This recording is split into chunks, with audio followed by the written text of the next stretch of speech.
முருகன் பக்தர்கள் அனைவருக்கும் அன்பு வணக்கங்கள். என் அன்பு குழந்தையே, உடல் இல்லாமல் உயிர் மட்டும் உன்னுடைய வீட்டு வாசலில் காத்து கொண்டு இருப்பது யார் என்று உனக்கு புரியுமா? உன்னுடைய உயிரான துணை தான் தங்கமே. நீ என்ன நடக்க வேண்டும் என்று இருந்தாயோ அது இப்பொழுது நடந்துவிட்டது.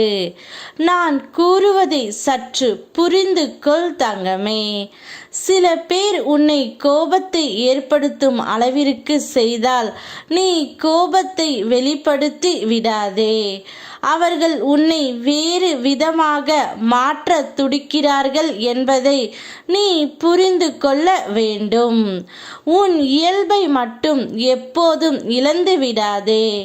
உன் பலவீனம் கோபம் என்றால் அதை வைத்து உன்னை பழி வாங்குகின்றார்கள். நீ உன் பலவீனத்தை வலிமையாக மாற்ற வேண்டும், புத்திசாலியாக மாற்ற வேண்டும். எந்த சூழ்நிலையிலும் உன் பலவீனம் அறிந்து மற்றவர்கள் உன்னை வீழ்த்த நினைத்தால் கோபப்பட்டு அந்த சந்தர்ப்பத்தை அவர்களுக்கு உருவாக்கி தந்து விடாதே. கவனமாக நினைவில் கொள் தங்கமே. இப்பொழுது உன்னுடைய உயிர் உன் வீட்டு வாசலில் உனக்காக காத்து கொண்டு இருக்கின்றது. நீ எப்போது அவருடன் வருவாய் என்று அந்த ஏக்கத்தில் உன்னையே சுற்றி சுற்றி வந்து கொண்டு இருக்கின்றார் தங்கமே. வேலை, குடும்ப பாரம், சுற்றி உள்ள மனிதர்கள் உனக்கு தரும் மிக பெரிய சங்கடங்கள், அதனால் ஏற்படும் பல அவமானங்கள், குடும்ப தேவைகளை பூர்த்தி செய்வதற்காக நீ படும் பாடு, மனதிற்கு பிடிக்காமல் நீ செய்யும் வேலை, விருப்பப்பட்ட வாழ்க்கையை வாழ முடியாமல் நீ படும் அவஸ்தை அனைத்தையும் நான் அறிவேன் தங்கமே. உன் மன பாரங்களையும் உன் குடும்ப பாரங்களையும் நீ சுமக்கும் மன வேதனைகளையும் பார்க்கும் பொழுது மிகவும் வருத்தமாக உள்ளது. ஆனால் கொஞ்சமாவது நீ உன்னை பார்த்து கொள்ள வேண்டும். உடல் நலத்தை கவனிக்க வேண்டும்.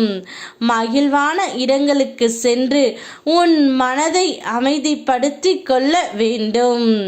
செய்வேன் என்றால் அப்பா உன்னுடன் எப்போதும் இருப்பேன். இப்பொழுது உன் துணை உனக்காக காத்து கொண்டு இருக்கின்றார். அவரை மனதார ஏற்றுக்கொள். நீதானே என்னிடம் என் துணை என்னிடம் வரவேண்டும் என்று வேண்டி நின்றாய். நீ கேட்டதை நான் கொடுத்து விட்டேன் தங்கமே.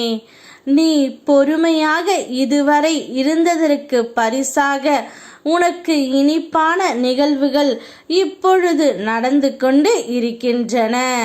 உடல் இல்லாமல் உயிர் மட்டும் உன் துணையின் மூலம் இப்பொழுது காத்து கொண்டு இருக்கின்றது. மனதளவில் நீ அவர் மேல் எந்த அளவிற்கு பாசம் வைத்திருக்கின்றாய் என்பது எனக்கு தெரியும். சந்தோஷமாக அவரை ஏற்றுக்கொள். யாம் இருக்க பயமேன். ஓம் முருகா.